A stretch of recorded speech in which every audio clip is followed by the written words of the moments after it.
जालन्यात मतदान यादीमध्ये घोळ कायम. अनेकांची नावे वगळल्याने मतदारांनी व्यक्त केली नाराजी. मतदान केंद्रावरील अधिकाऱ्यांनी सुद्धा हात झटकल्याने मतदारांना निराश होऊन आल्या पावली परतावे लागले. काल सायंकाळी जिल्हाधिकारी यांनी पत्रकार परिषद घेतली आणि पत्रकारांनी याविषयी प्रश्न विचारला असता याबाबत त्यांनी काही उत्तर दिले. काल दिनांक 13 मे रोजी जालना लोकसभा निवडणुकीची मतदान पार पडले असून अनेक भागामध्ये मतदार मतदानापासून वंचित राहिले आहे. मतदान यादीत नाव असून देखील त्यापुढे डिलीटेड असा शिक्का असल्याने नागरिकांना मतदान करता आले नसल्याने मतदार मतदानाला मुकले आहेत. त्यांनी नाराजी व्यक्त करत केंद्रावरून माघारी परतले. जालना शहरातील गांधीनगर, दुखीनगर, चंदनजिरा, संजयनगर सहित ग्रामीण भागातही हीच समस्या पाहावयास मिळाली.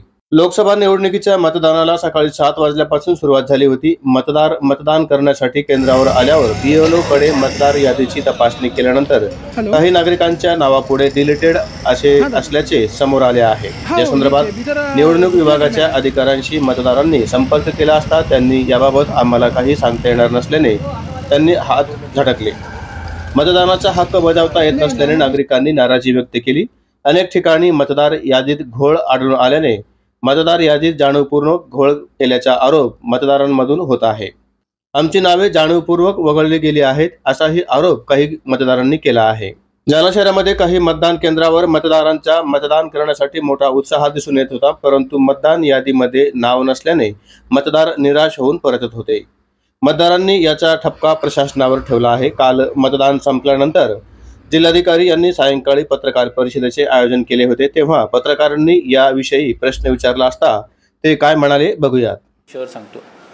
काही ठिकाणी जेव्हा तुमच्या नावासमोर डिलीटेड एक असतो मतदार यादीमध्ये, PB असतो, EDC असे साईन असते. EDC म्हणजे जे कर्तव्यावरती आहेत, PB म्हणजे ज्यांना पोस्टल बॅलेट दिलं आहे, आणि डिलीटेड हा एक शिक्का असतो. तर डिलीटेडची वेगवेगळी कारणं असतात. फॉर्म 7 त्यांनी भरला असेल, स्थलांतरित होताना फॉर्म 8 भरला जातो, तर ते स्थलांतरित झाले असतील, दुसरीकडे ॲड होतात आणि ते डिलीटेड येतं. तर आपली जी जानेवारीची यादी होती मतदार यादी, त्यामध्ये बदल झाले असतील तर प्रत्येक वेळेला ती मतदार यादी अपडेट करण्याऐवजी ते काही असे मॉडिफिकेशन्स आहेत. नवीन असतील तर त्याला पुरवणी यादी जोडली जाते, सप्लिमेंटरी. आता ज्यांची नावं नसतील तर त्यांनी कदाचित कोणता फॉर्म 8 वगैरे भरला असेल अशी शक्यता असते. जसा त्यांना नाव करेक्शन टाकायचं आहे, नाव करेक्शनसोबत पोलिंग स्टेशनसुद्धा चेंज टाकलं तर तशी शक्यता असते.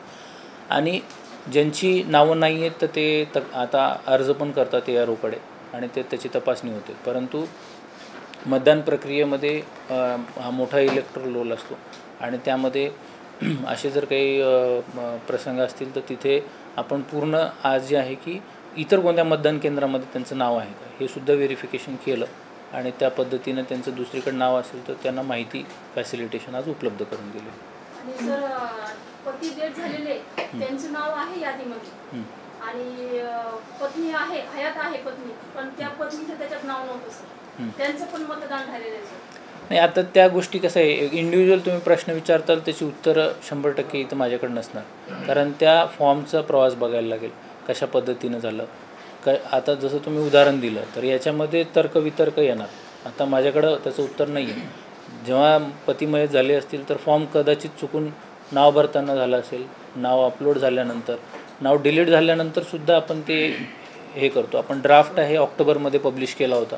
आपण तेव्हा बरीच प्रचार प्रसिद्धी केली होती की सगळ्यांनी आपलं नाव तपासा.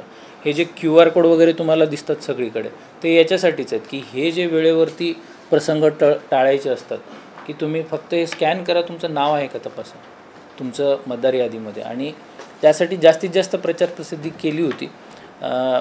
परंतु केस बाय केसेसचं उत्तर इथं आत्ता देता येणार नाही. जे काही